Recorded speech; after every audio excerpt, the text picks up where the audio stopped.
I want to read one verse from chapter 45, verse 4. But if a man is gone down even to Hades, right? We did an episode on Hades, the underworld, right?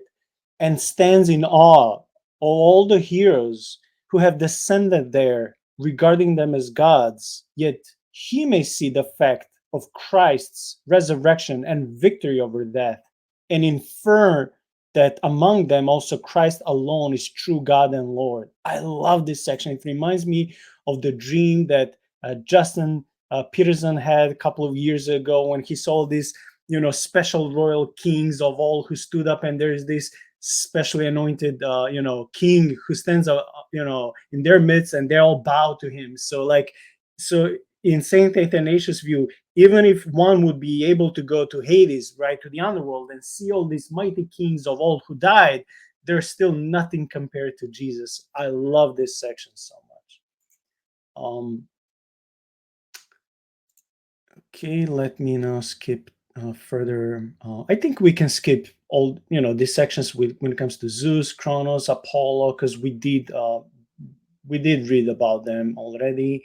Because I want to make time for the most interesting section for tonight.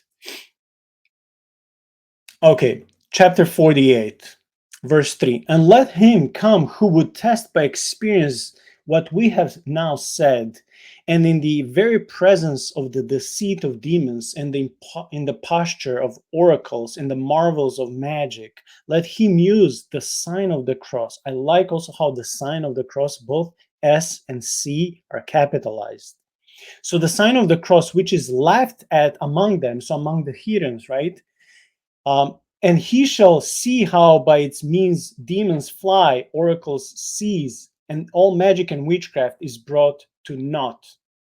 Wow, I love this. It's so powerful. Almost gives me goosebumps. Verse 4. Who then, and how great is this Christ, who by his own name and presence casts into the shade and brings to naught all things on every side, and is alone strong against all, and has filled the whole world with his teaching. Let the Greeks tell us, who are pleased to laugh and blush not. Man, he was provoking them here clearly.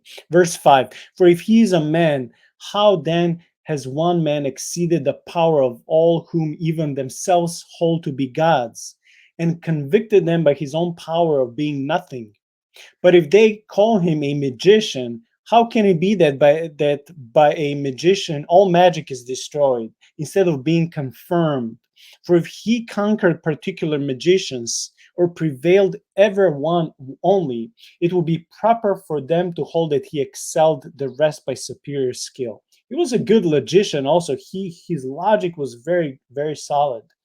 Verse 6. But if his cross has won the victory over absolutely all magic, and over the very name of it, it must be plain that the Savior is not a magician, seeing that even those demons who are invoked by the other magicians fly from him as their master.